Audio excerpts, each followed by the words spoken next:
Hello, and welcome everyone to Prioritizing Response and Recovery for U.S. Persons Wrongfully Detained Abroad. My name is Gisu Nia, and I lead the Strategic Litigation Project at the Atlantic Council.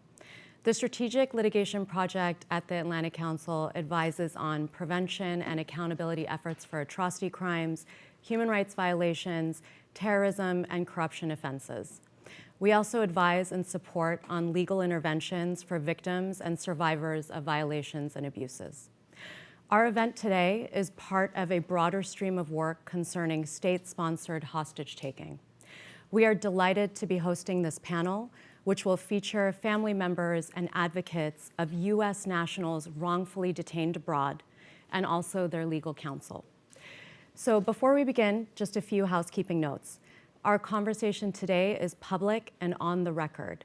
I encourage you all to follow the Atlantic Council's Twitter page, where you can tweet us your thoughts. This event will be recorded and available for viewing on the Atlantic Council website and our YouTube page. We will hear from our speakers, and then we will open the floor to questions from the audience.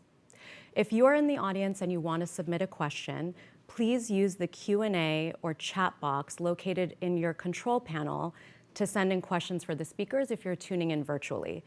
If you're here in the room, you can just take the mic over there. You can also tweet your question with the hashtag AC Strategic Litigation. We will now hear from Congressman Haley Stevens and Congressman French Hill, the co-chairs of the U.S. Congress's American Hostage Task Force. They'll be giving pre-recorded remarks. Hi everyone, I'm Congresswoman Haley Stevens, proudly representing Michigan's 11th District. I also serve as the co-chair of the Task Force for American Hostages and Americans Wrongfully Detained Abroad. And I want to thank my friends at the Foley Foundation for joining you all here today to have this very important conversation on what we are going to do for the future for our American hostages and these individuals and their families who are struggling day in and day out with uncertainty, with cumbersome navigations of the federal government and oftentimes Congress, and the support that our friends at the Foley Foundation provide to them. I also, as the task force co-chair, seek to provide that support as well. I have been navigating for the last over 4 years, on behalf of the Whelan family, their process to free Paul Whelan, who has been wrongfully detained in Russia, wrongfully imprisoned, the longest American ever detained in Russia. And we know that when we come together, we can get great results. And this is why the Atlantic Council's conversation with all of you today is so deeply important. And I want to make sure that you know that you have the support and advocacy from me and my office in the work that we're doing on behalf of the task force to make a difference for these dozens of Americans who will never be forgotten, whose names we will say, whose work that we will take on behalf of their families. With regard to whatever presidential administration we have, we will not lose sight of what we need to do. So I salute you for today's convening, for today's effort, and the work going forward. Thank you. Good afternoon. This is Congressman French Hill. I represent the 2nd Congressional District in the state of Arkansas. I'm honored to be the co-founder and co-chair of the first congressional member organization that focuses on American hostages, wrongful detainees, and their families. Nearly 5 years ago, I was informed about the wrongful detention in Syria of Maj Kamomaz, a former resident of my district. Since then, I've learned of our government's past failures that have led to the establishment of formal government processes to address this work, and I witnessed how that's turned out. However, despite some successes, we still struggle in some key areas. First, we don't expeditiously recognize Americans that are wrongfully detained above and get them into place at the State Department. Secondly, our families often feel left in the dark about the process with that connectivity with the Department of State about their particular case. Finally, we fail in having the right deterrents in place to strongly punish the actions of those state actors or non-state actors in the future. The bottom line, this mission takes an all of the government approach in order to get it right. It's critical now more than ever, as more Americans are taken and used as bargaining chips, that the Congress and the executive branch work together to ensure that families are being treated with compassion and that those that take Americans are being punished. I appreciate the chance for me to say hello to you today. I wish I could be with you in person, and I hope your conference is a tremendous success. I'm grateful to Diane Foley and the Foley Foundation for all the work that they've done over many years with Congress in making this a priority, and I look forward to working with each of you in this area and to help bring our Americans home. Thank you. I'm Steve Clemens. I'm editor-at-large of Semaphore, and it's a real privilege to be with all of you today discussing something that I think is extremely high priority, not only for this town, but for our country to pay attention to and look at. I'm going to put my cards on the table. I don't like the term wrongfully detained people. To me, wrongfully detained people have been my friends, associates, colleagues, have been victims, kidnapped victims, harassed, murdered, you name it. And right now we're trying to put an official name on this and look at it. And Diane Foley, who I'm going to introduce in a moment, has shared with me something that I will tell all of you to take a look at. It's a report called Bringing Americans Home. This is the executive summary from 2022. It is shocking when you just open at the beginning. Hopefully I'm not stealing your thunder here for a minute. 580% increase in the number of U.S. nationals continue to be wrongfully held overseas this decade compared to the last. 175% increase of incidents of U.S. nationals being wrongfully detained compared to the previous decade. 19 countries in 2022 either wrongly detained or continued to hold a U.S. national captivity, and it goes on and on. This has become an industrial level behavior and activity, and to discuss that today, we have with us, just to my left, Diane Foley, who is, of course, founder and president of the James W. Foley Legacy Foundation. She is the mother, of course, of James Foley, whom we all know, and who in a way was the pathway for many Americans to come in to begin to look at why this matters. We have Elizabeth Whelan, who is the, to our far left, Elizabeth Whelan, who is the sister and advocate of Paul Whelan, who's currently detained and held in Russia. And we have Ryan Fahey, who is a partner at Hughes, Hubbard & Reed, but he's also a former senior prosecutor and national security official at the Department of Justice, who've been long working on this issue. And just in my short time knowing him, just hearing the stories of him working with families to deal with this issue. And I want to just start because I think there's an element of emotion and morality and ethics around this, and people want to talk about it. But what I hope we talk about today a little bit is the infrastructure surrounding this arena of activity. Why is it getting so much worse? What is not being done by government, Diane, that could be done? And how has the landscape changed so dramatically from the tragedy you've come to, that you've committed your life now to contributing to the thinking, the law, the policy around this to today? What are the features that need to be on our map? When Jim was taken, thank you, Steve, there was no structure. So in that regard, there have been many steps forward. People would say, oh, now we've got a hostage recovery structure, if you will. But the problem is that while Jim was taken by terrorist groups, the majority, 90% of our U.S. nationals are taken now by countries, state actors. There used to be just a couple of bad actors in this regard, primarily Iran and China.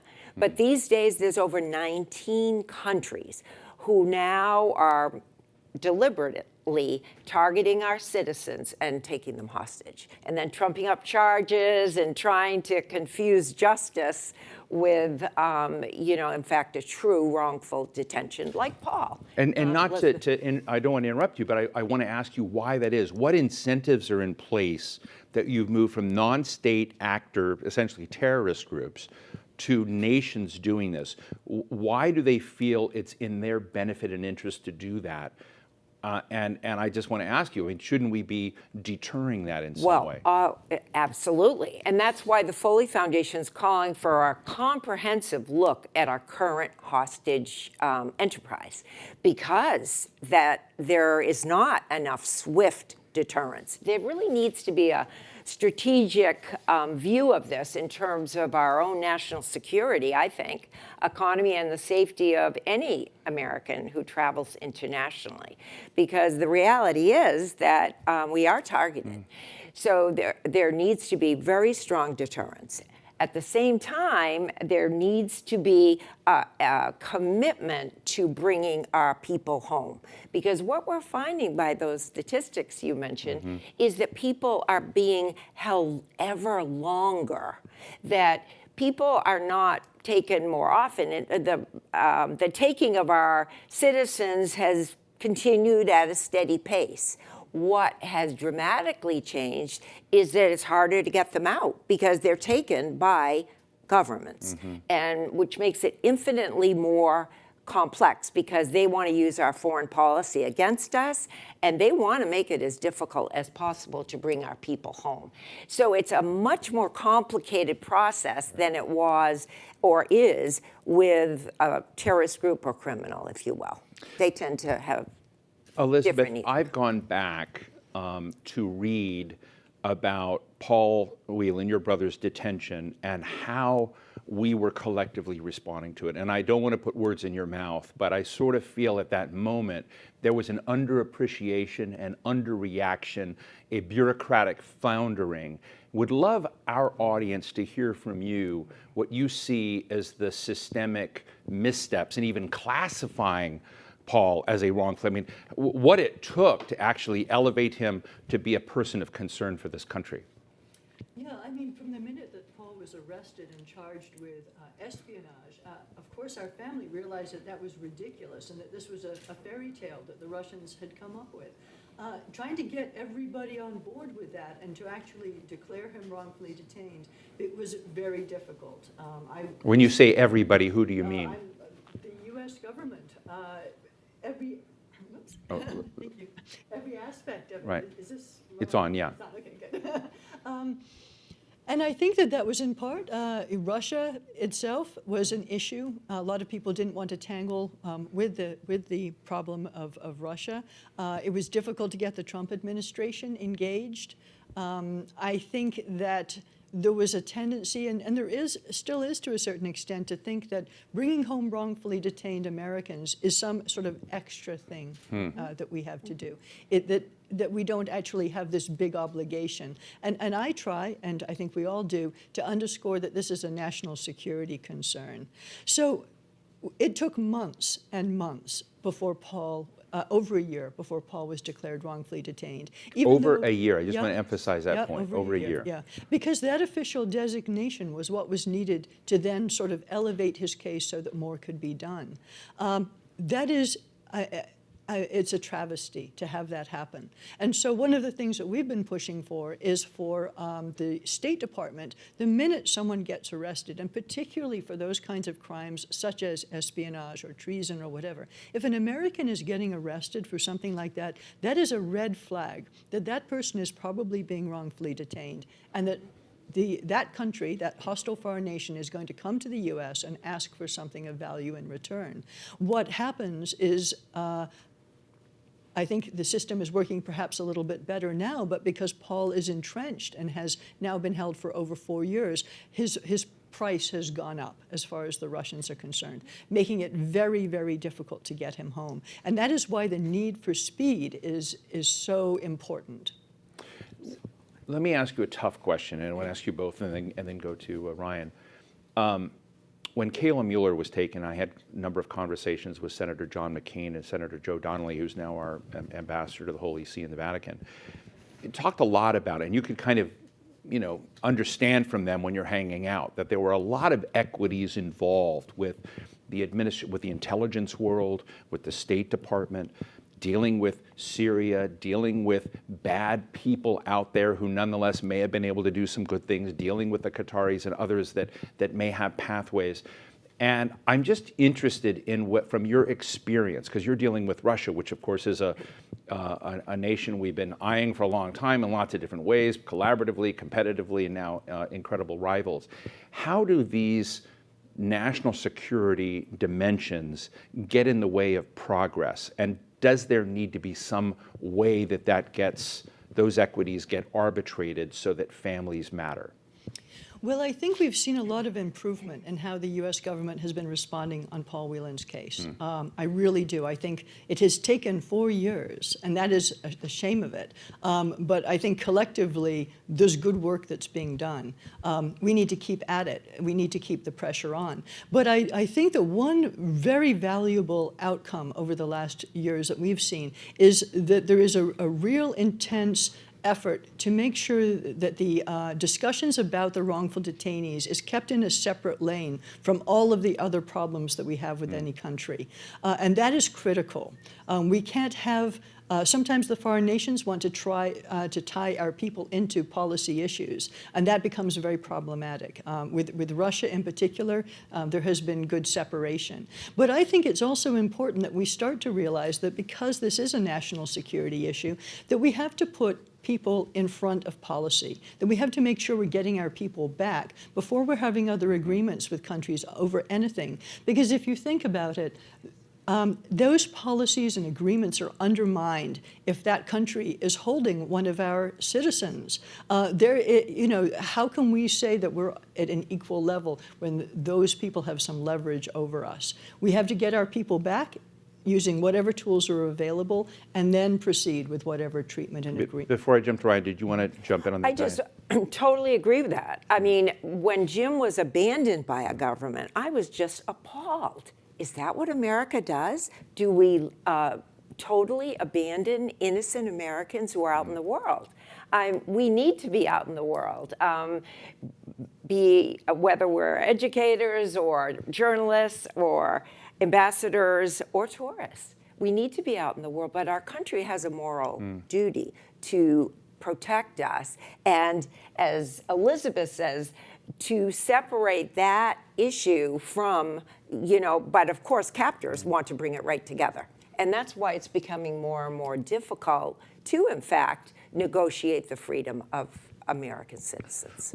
Thank you. Ryan, why I'm thrilled you're here is that when you look back over time, say, nearly a decade ago when some of us first came into this subject, and Diane just described the absence of any ability to coordinate. There was no, what do we call it, special presidential envoy for hostage affairs. There was no congressional caucus on these issues.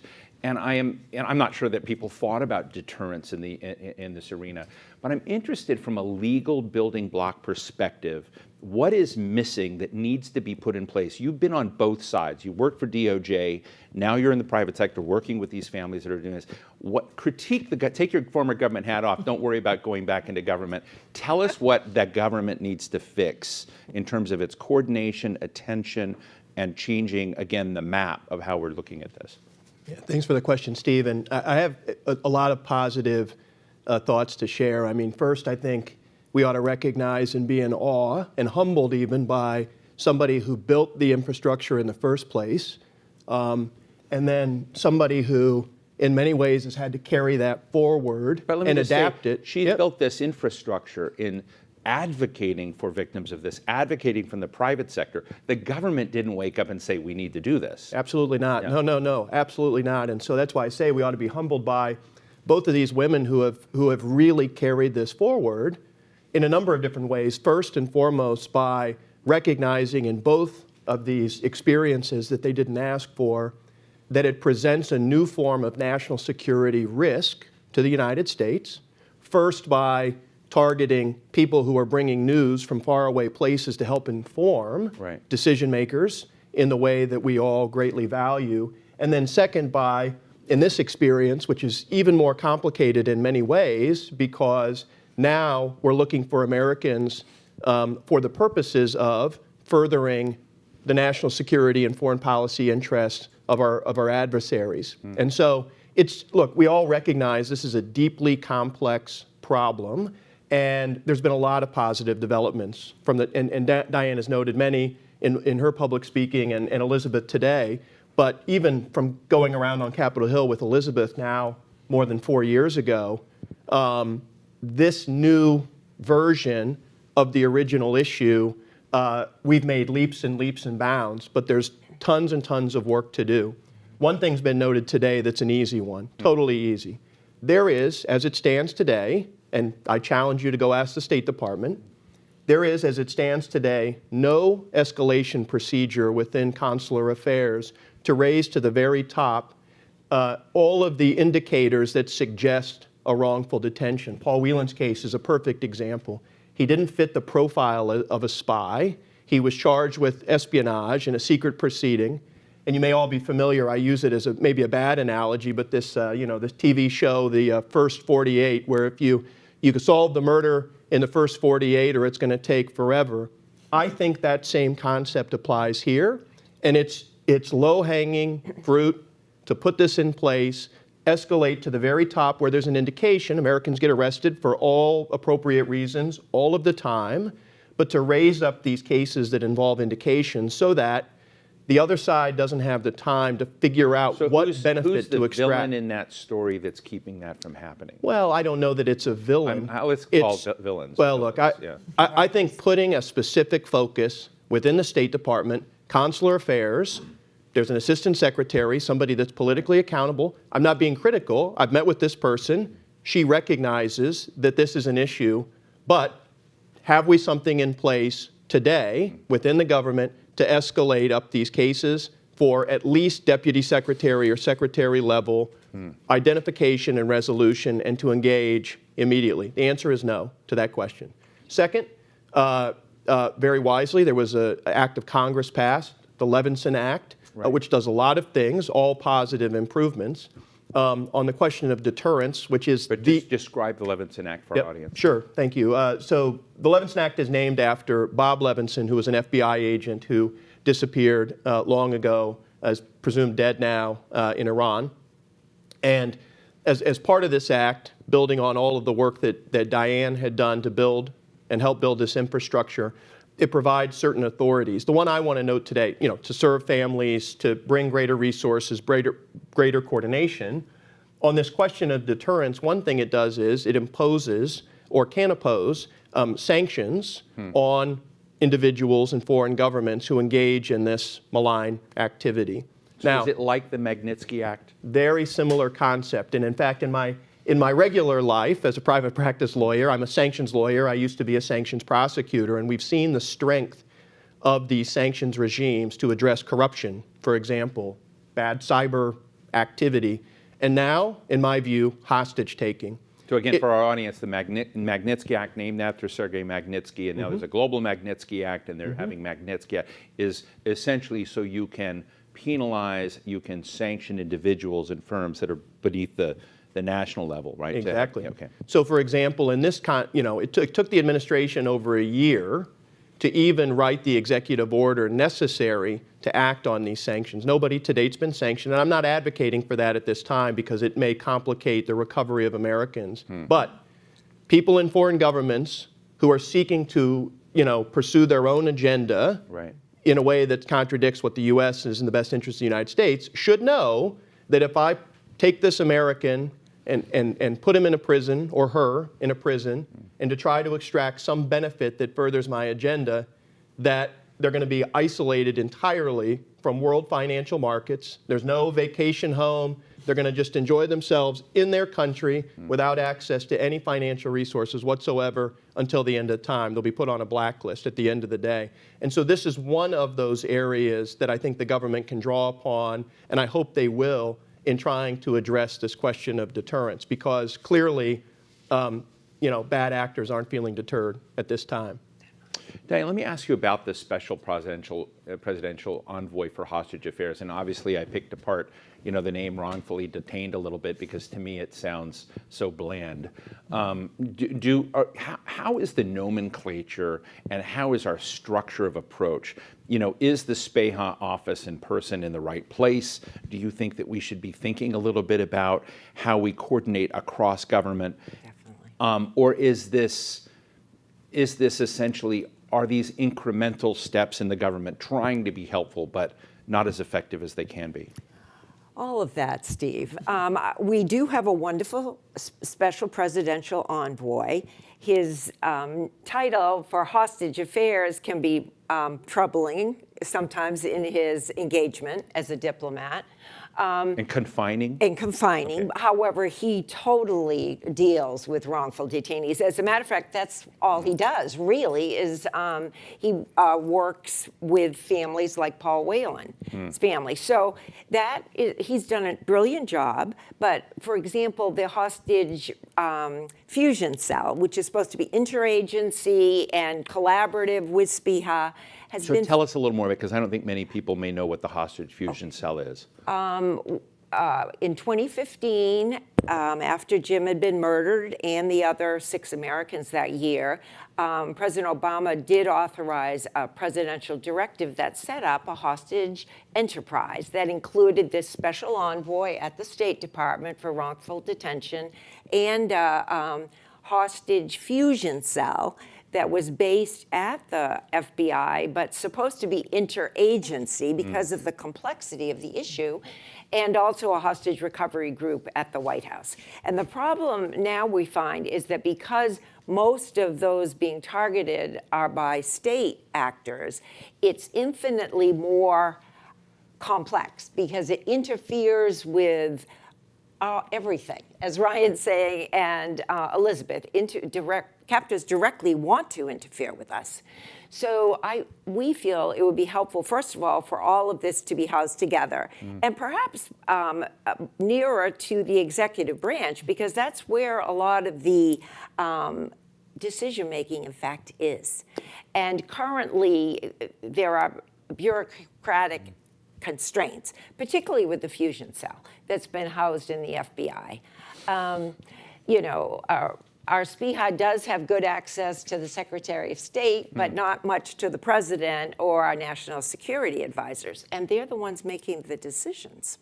So I want to jump to Elizabeth in a moment, but where does Congress plug in? And does Congress's, and I'm going to try and ask this in a pleasant way. I mean, I love the fact that Haley Stevens and French Hill, 2 great representatives, are involved with this caucus, but how is the literacy, the level of commitment and priority of other members going, and does their role matter in this equation? I think it matters hugely, more than I really realized. I was rather naive in the beginning. I don't think I realized, but some cases who have been non-public, in some cases a representative flying to that country and talking to consular has affected releases. So it can be very effective. I really think we need, because also they push the executive branch. And because this is a nonpartisan issue, hopefully it helps all America to prioritize and embrace the fact we should bring home our own. So I feel they've been, and we're working very hard identifying champions. Elizabeth, when we were talking before, I'm just going to be honest, I was very taken with what you shared with me in the other room. I'm going to share with all of you, is that you said sometimes there are these fair weather friends in crisis. Right. And then when Brittany Griner's released and people, well, where's Paul Whelan? Everyone wants to beat their, way to your door and help, but you haven't heard from folks recently. So I want to give you an opportunity to comment on that, but also come back at this same moment about what is missing from your perspective by way of more consistent senior prioritization of this issue among members of Congress who may not be Haley Stevens and French Hill, who've committed themselves on the line, like they're out in the video and doing this, but there are a lot of members of Congress that we haven't heard from. Yeah, Congress has been a bit of an interesting issue. Early on, we had Representative Stevens. She hadn't even been sworn in when she found out that her constituent was being held in Russia. And she, took the bull by the horns. And that constituent was your brother. Right, exactly. That was my brother. And so early on, it was a matter of educating people, going around from office to office and trying to explain what wrongful detention was. No, Paul was not a spy. He was over there as a tourist, et cetera, et cetera. A lot of education. And we finally got to the point over the course of a couple of years of passing, sponsored by Haley Stevens, passing a couple of resolutions, one also going through the House, Senator Gary Peters, the Michigan delegation being very strong, of course, Paul being from Michigan. And so we were getting this bipartisan feel going on. Every single resolution, exactly the same number of Democrats and Republicans signing on. And I really sort of thought we had that base of support. And I was devastated when Brittany came back without Paul, to see the hateful comments being made, to see Paul's name being used against the opposing party or against the administration, without actually offering any solution for the problem, without really acknowledging that this was Putin that had set up the problem. The problem being that the only offer that was available was for Brittany. There wasn't an available offer for Paul. And yet people were very willing to grab a hold of this issue and use it for their own needs. This has got to stop. It is absolutely playing into the hands of the enemy to play this game. We have to unite together as Americans to bring our fellow people home. And one reason for doing that, it isn't just a favor for a family to do that sort of thing. This is a national security problem. It requires everybody coming up with solutions and ideas, brainstorming, giving their craziest ideas to the SPIHA group or to the NSC. And right now, that's not being done. And so what I had been mentioning, Steve, was the fact that we saw all of these tweets for people who are so upset Paul was left behind, and none of those people have reached out to us, the family. I don't think any of them have contributed to any new thinking. So it becomes this issue we see so many times. Members of Congress calling for somebody's release, and then when that person comes back using whatever tools were available, it's like, oh no, not that way, don't bring them back that way. That's not helpful. We need to be solution-oriented. And I have to give a big shout out to all of the members of Congress and the staffers who have supported the Whelan family, who have supported Paul, who write him letters and send him cards and do everything they can to help. Because in all of this quagmire, we have all of these wonderful people who are really trying to help. Not just me, but all of the other families of Americans being held overseas. And so, you know, I have to give kudos to them for their strength and courage. I was surprised the president didn't mention Paul in his State of the Union address. Didn't talk about this issue. Were you? Oh, no. The State of the Union is a much more domestically oriented kind of conversation to have. Well, I'm always looking for the foreign policy parts. Right. Well, yeah. I'm sure many friends at the Atlantic Council are too. Yeah. But I mean, I think one of the interesting questions when you kind of look at it, give you an opportunity right now, is what would you as a family member like to hear from those members of Congress rather than the weaponization? What would be your guidance to them? They may not know how to behave and how not to weaponize. How should they be responding? Well, I wouldn't mind them sending any crazy ideas that they have, whether they think they're valid or not, to the SPIHA group or the NSC, and just trying to weigh in, understand what the factors are, meet with us, meet with the family members, and talk a little bit more about the issue. I think that right now we're in a relatively good place in terms of the U.S. government in general being energized for Paul. I really do feel that people feel very strongly, passionately, and they have commitment to get him home. What we need now is the support of members of Congress so that whatever tools the U.S. government has to use to get him home, that they don't make it more difficult for the next person who we try to get out by bashing the president for whatever course he's had to take. So we've got this problem. We have to bring the Americans home that are already being held. We have got to come up with deterrence. So everybody who feels very exercised about the entire idea of trades or whatever, love to hear your ideas of alternate ways to accomplish this. Love to hear your ideas of how we're going to deter this in the future. It's got to be done. No administration has been able to do it yet. This is the time to take charge. Ryan, let me ask you again to come back to the incentives, and I hate the word, but I don't know a better one, that those non-state actors or those states that are wrongfully detaining people and essentially taking hostages and victims and kidnapping folks, is what do you think is missing other than just sanctions? I mean, are there more kinetic things we should be doing? Are there visibility issues? I mean, you've been on the national security side of this, and I have to tell you that the one element here that's very uncomfortable for me is I think those people taking those hostages turn them into chess pieces. I think our response also treats people like chess pieces, and families get lost in that shuffle. How do we elevate the family side of it in a way that power is a different part of the equation, if you know what I mean.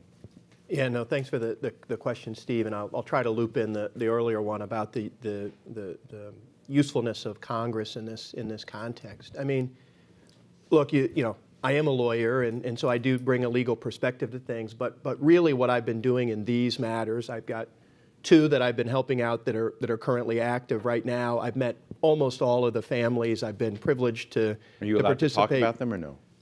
I'd rather not talk about specific cases, but what I've learned about is every case is unique.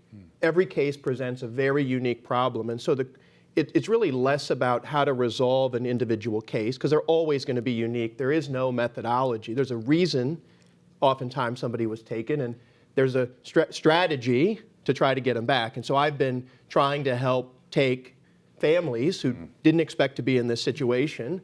I don't think my mother would like me to say it out loud, but I suppose I've become a creature of Washington. I have an understanding of this healthy tension that exists across the city between media, the Hill, the administration, and how to motivate people using whatever we need, vanity, a desire to elevate their own profile, doesn't matter, and to empower these families to make use of this experience that we've developed. So really what it's become is less, unfortunately, we ought to be spending all of our time on this ad hoc determination of how to bring people back in the right way, deter others, but what we actually do is spend weeks, months, sometimes longer, having to elevate the profile of these families only to be able to have the strategic conversations that they really want to have and proper information sharing. And that's where Capitol Hill comes in, importantly, because of the oversight function, because of the power of the purse. There are good, substantive policymakers there that do care about this issue. And so, you know, at the end of the day, the current administration, who's been great, who's evolved in really, really profound ways, but the next one as well, better believe, the next time, you know, they, you know, hesitate to engage with families, we're going to go walk right down to Capitol Hill. We're going to have real substantive conversations. We're going to let them know how they can make use of their oversight function.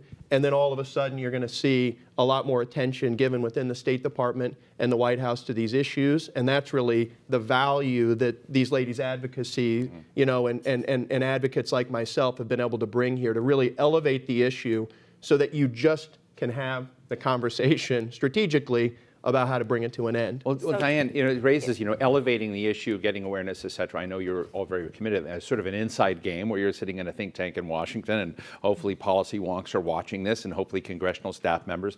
But I'm also interested in some of the ideas you have on raising the public side of the attention.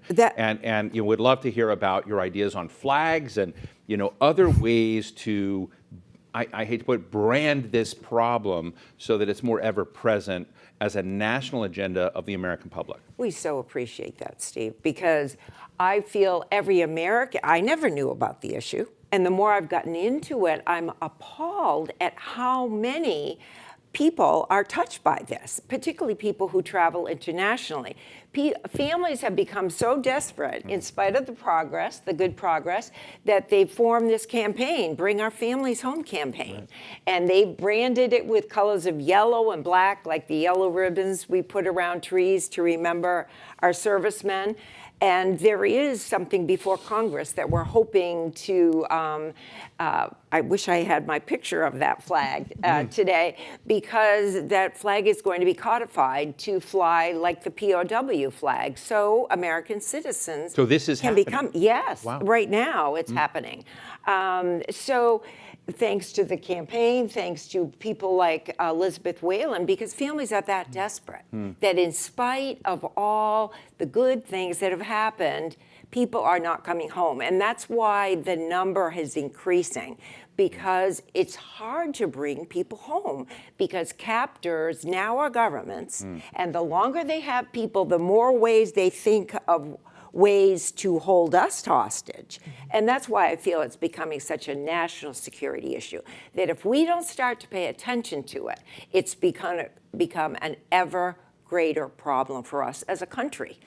Elizabeth, one of the other dimensions here, which I hadn't thought about until we began talking earlier, was the absence of resources and federal resources for families. Right. And I want to tell our audience today, we're talking about Paul Whelan today. We're talking about Diane Foley's son who was murdered and her efforts to help all of those that are there. So we're talking about a much larger array of incidents than just those here. What is the federal government doing to provide resources for those families? What is the situation now, and what should it be? Well, it's a bit bleak. Yeah, so this is my 22nd or 23rd trip. I've sort of lost count coming down to D.C., having to try to raise attention, raise Paul's case within government, just to have the conversations, just as Ryan was saying. This is a terribly expensive, and I don't just mean in dollars. I mean, your life is disruptive. So anyone who is a family member who decides to make the trek over and over again to D.C., and so many of us have to, we have to put our own lives aside, our own businesses aside. Jobs are imperiled, mortgages are imperiled. People are spending every dollar they have just for the opportunity to come down and try to get in front of this person or that person and argue that somebody should pay attention to a national security issue. It's crazy. So what doesn't happen for families of wrongful detainees is there are no funds. People seem to think that the State Department is paying my way. They are not. They want to. They would like to. They would very much like Congress to put an allowance in the omnibus, and I believe it almost happened recently and then was taken out for some reason. State Department would really like those dollars to be available so that we can be updated in on a regular basis. And then for the detainees themselves, I think it's so important that we understand that when they come back from these very traumatic situations, they have been held wrongfully. They know they're innocent. They have been subject to torture, to isolation, to being put in solitary, to horrific conditions. They need some help when they come home. They need some post-isolation support. And right now, the funding does not exist. When it does happen, when that kind of help happens, different agencies or departments have to contribute in a way that's so ad hoc, it's ridiculous. So we need the help for the families so they can get the information, they can be given the classified information so they know what's going on, and then we need this, and this is the bare minimum. There's quite a lot else that could be done, but we need the support for the people when they come home. Ryan, what would you add to that list? Yeah, I mean, look, just to put a finer point on it, and Elizabeth's journey is more challenging than most because of the beautiful place she lives to come down here. But to put a finer point on it, nowhere else in government, they're victims. These people are victims, and nowhere else in government does a victim have to go bankrupt in order to advocate, because the advocating coming down here is utterly essential. Paul's case would not be the profile it is with certainty had Elizabeth not made those 22 or 23 trips down here. And so it's very troubling to see a victim have to go bankrupt to come down here, and I've seen it in the faces of every one of these families, every single one of them. Two, when people come back, I've had, to talk about being humbled, I've had a man in my office trying to help him get some resources, and there's some great private resources out there, Hostage US, Foley Foundation, and a lot of volunteers to give the type of healthcare needs that people want. But I've had a man who had spent 3 years in a tent between Afghanistan and Pakistan in my office 10 days later, and you can imagine, what that was like for me personally and what he was going through, and to not have the long-term resources in place, not just the immediate, recovery and medical evaluation, right, but the years it's going to take to put this man's life back together, that has to be in place. We're getting better. There's funds that have been created from forfeited funds in the criminal justice system through sanctions violations and some other things. There's private advocates out there, but it's not nearly enough, and it's not focused enough, on what these victims need, both the families beforehand and when ultimately they're recovered. I want to ask Diane to give us a kind of a wrap-up, final word reaction to what we should be doing by way of supporting those families, reaching out those families, and changing the equation. I want to remind our audience here that we're going to go to questions in a moment. Remind our online audience is already posting some questions online that we'll go to those as well. Diane. Well, thank you, Steve. One of our main priorities for this year is this very issue, because while there are some victims funds, if you're called a hostage taken by a criminal, there are absolutely none for wrongful detainees, absolutely none. So there's nothing for families to come advocate. There's also nothing when they return. There's nothing for families who want to feed and make sure their loved one has food and water in some countries. It's on families. So that's a huge hole, but Congress is becoming aware, thank God. So the Fully Foundation is working very hard to close this gap, and we have some champions. So I'm hoping that will improve. And that is why we need all of America to recognize this issue, recognize how it is a threat to us as a nation, and that we must make it a priority. It's really a moral decision for our country, I think, just like we want to not leave our servicemen behind. But it's a similar thing for brave citizens who's out in the world, in my opinion, that as a nation, we can prioritize this issue. But we have to want to. It has to become our goal in that. Great. Well, thank you. Well, let me open the floor to questions and comments here. I'm going to pick on you, or I'm going to go directly to questions here. But thoughts, questions, and we have a microphone right here. Yes, come on in. Don't worry about the camera. You can show the world who you are. Yes, sir. Good to see you. Well, along the lines of the idea of literally... Tell us who you are, by the way. Bob Yeah. Costantini, Yeah. in the media myself. And along the lines of literally creating a flag to bring this issue to the forefront, in a sense, I imagine with the media playing up, of course, the high-profile cases, if you ask the average American on the street, how many Americans are, quote, wrongfully detained abroad, they'd say 10, 12. What's the real number, and do so many of these cases get settled in some private way or quiet way? Ryan, do you have thoughts on that? So I think the number, these ladies will get, Yeah. correct me if I'm wrong, Yeah. is it's keep around track of 50, no. it was this year 55 before Venezuela. Okay, so Am I Diane, close? it sounds like Go you've ahead. got it nailed, so Yes. go ahead. Well, no. What misinformation part is he of- just sharing? Yeah, exactly. He's Yeah. very close, Okay. Close, huh? because that's part of the work of the Foley Foundation. There is no public insight to that. It is a classified number, unfortunately, Bob. So we keep track of it, our research. Currently, it's 58 public cases, but Right. we feel that is just the tip of the iceberg. It's much closer to 200 to 300 every year that are taken, and then this accumulates because they're not coming home. So we're talking about hundreds of Americans. Just real quick on this, I mean, and sorry to interrupt, do families come to you privately, secretly, and do you help give them a toolkit to understand how to, I mean, do you give them a playbook? We try. Actually, Elizabeth's family has worked hard to put information, and our SPIHA has, our special envoy. So, but there's this gray zone when the person is arrested abroad, taken, kidnapped, but not wrongfully detained. It's taking much too long to sift through what is a complicated process. But every every situation is unique, but it just comes down to our government prioritizing that, speeding it up, really, because it's much easier to bring people out quickly, as one of our members here watching today knows. Well, thank you. Elizabeth, did you want to jump in real quick? And then I've got a ton of questions. Sure, yeah. I just wanted to add to that. I think that when it comes to the idea of, how do we get the American public to understand what's going on, I think a key part is realizing that the foreign governments are trying to up the value of the people that they have taken. Russia's trying to up the value of my brother.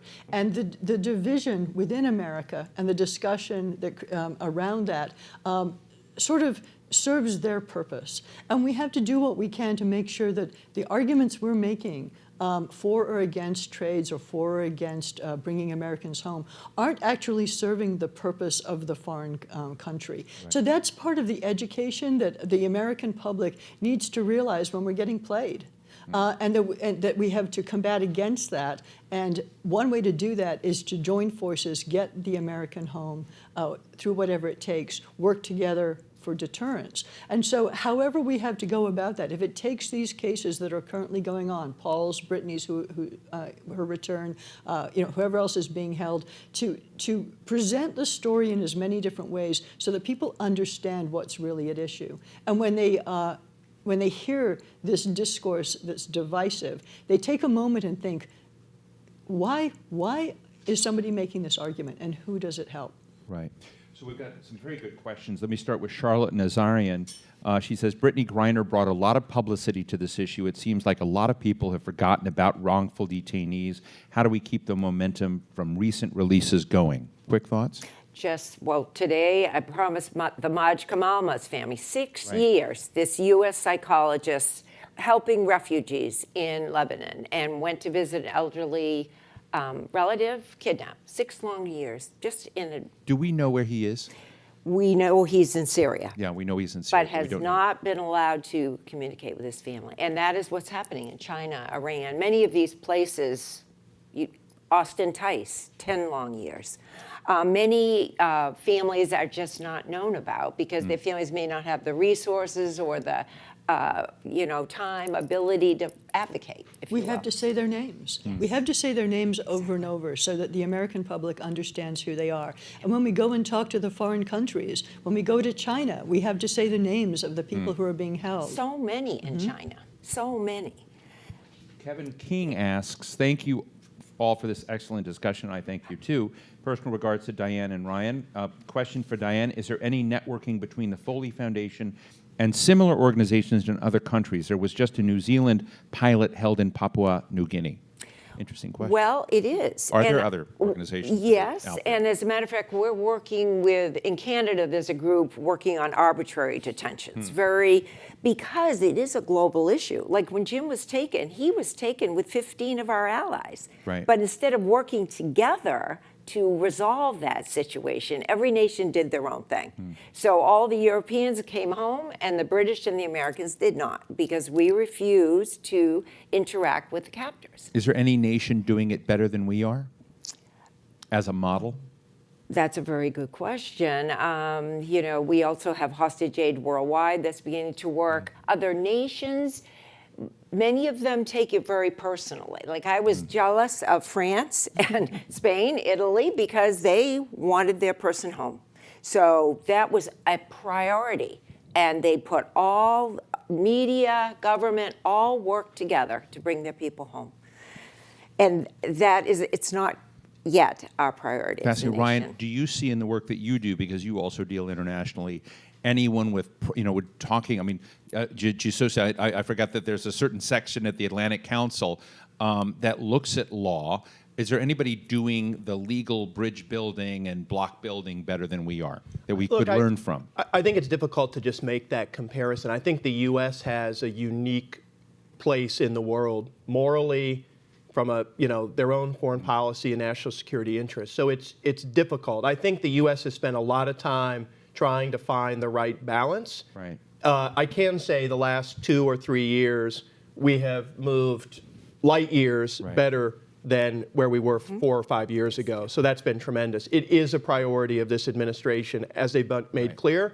They meet with these families regularly. They know their names.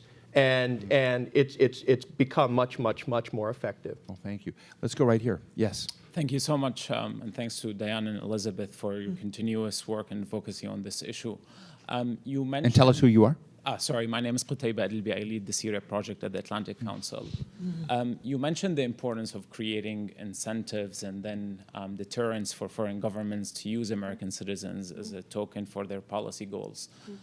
Right now in Syria, for example, we have at least 6 American hostages who are still held. We have at least 2 who have been killed under torture by the Assad regime. Right. And we have many who have been freed. In a case like this, how do you actually create an incentive for a government like the Assad government to actually release the 6 who are still alive, as we know, or as we hope they are, and how you create deterrence in the future so they're not continuing this awful act. I know you could write books on this, so quick. For me, the response. Yeah, first Diane. thing is we have to interact. We have to talk to them. You know, I mean, we really have to. In the past with Jim, the reason our government refused to talk to the people who are holding Jim. We must be shrewd enough and passionate enough about our people to interact, find out what they want, find out a give and take so that we can actually do a shrewd negotiation, if you will. That's Elizabeth? Yeah, I completely agree with this. You know, we have a tendency to take a bureaucratic approach whereby, you know, a discussion is approached and then we wait a few weeks or months before we go back to find out what the answer might be, when really we need regular, and by regular I mean weekly or even multiple times a week, interaction. Everything depends on that rapport, on that ability to start to see each other as human, to be able to discuss and find out what the other side So what you're really saying is we wants. need multiple tracks. So while we're shooting a Chinese balloon down, we still need to talk to China. Absolutely. Oh, absolutely, Abs- absolutely. The hostage recovery part, the wrongful detainee recovery part, has to be on its own track. That's what SPIHA is there for. We have to make sure we're using the SPIHA for that purpose. Ryan, quick answer? No, nothing to add. You know, look, I think engagement is critical, and I think not conflating this issue with some of the other challenges that we have, particularly with China and Russia and the like, is going to be critical. We have Jordan Strauss who says, this is for Ryan, should there be new legislation on this issue, and if so, what sorts of things would be helpful to have in it for victims' families? Is the Hostage Act enough? I'm going to ask all three of you to respond to that. Ryan? Let me let Diane ask first, actually, on this compensation Yeah. question for victims, because Well, it's just that through the, you know, Department of Justice, there is a victims fund. Right. So that at How does it least- work? It helps. You have to apply. I never did apply for all the trips I took, but it's available. So you can apply, but you have to have receipts and whatever. But it's there. So Right. you can have families can be reimbursed for a trip. However, even in that victims fund, there's not much in the way of post-captivity work, which is so needed, medical, psychiatric, social.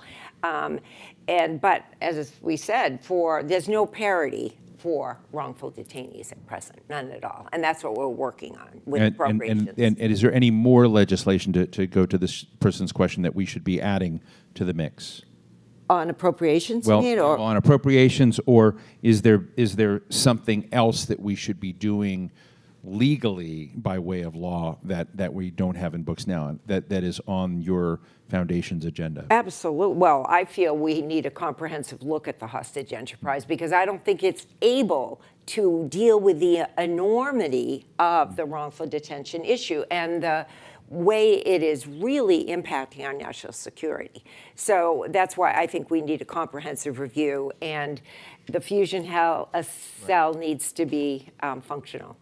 Ryan? Yeah, I was only going to say there's still an open question, I think, around whether the apparatus designed for terrorist hostage recovery Right. really brings together the all-star team we know we have within government to adapt and to focus on the wrongful detainee issue, right? We have counterterrorism capabilities and military capabilities to try to recover victims in the hostage context. Do we have, and this is just a question that I think a review would indicate, do we have the resources and the talent necessary to address this problem? Because these are two very different things, as we've all noted today, and I'm not sure we've quite evolved in the way that we need to. Every case is ad hoc right now. I've been to the White House with two families. We know that everything is ad hoc, and I'm not sure it needs to be. This can't be something on the president's desk day-to-day work, and it almost is. There's a whole lot of other talented people in the U.S. government that can try to resolve these things at lower levels faster and more effectively, I believe, ultimately. Elizabeth, I'm going to give you the last word. Tell us what we can all do to be helpful. But I also want to say, I have the privilege or curse of being involved in a lot of military simulations, and you can imagine all the different scenarios out there. This topic almost never comes up, is basically wrongful detention as an element of statecraft that others are using to enhance their position. I sort of feel like that ought to change. I'm thrilled the Atlantic Council is hosting this, so maybe getting that on the map of understanding, you know, the nefarious behaviors that are out there sometimes helps. But just in conclusion of things that you think need to be changed that could be constructively useful, and as you told me in the other room, that you're focused entirely every day on getting Paul Whelan released. What can we do? Well, I think we do have to realize that this, and just accept and take on board, this is a national security problem.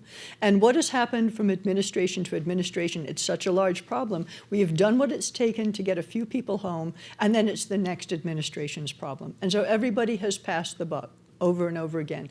So this just has to be elevated in course of the discussion of national security issues so that we understand it is a problem on par with shooting down things that are coming over our heads and all the rest of it. But I think also we have to get granular on the legislative aspect, and that is to go back to the Robert Levinson Act, which has been written loosely for a reason so that it can encompass and grow. We have to make sure that we're not going to end up solidifying that in some unhelpful way. And the families need to be brought in to talk about their experience to help that entire piece of legislation improve. I want to thank all of you. What a great discussion. It's very emotional for me because I know that there are families out there that are going through what you are right now. Read the report, Bringing Americans Home, from the James W. Foley Legacy Foundation. I want to thank Elizabeth Whelan, Ryan Fahey, and Diane Foley. Thank you so much. And thank you to the Atlantic Council. Thank you. Thank you.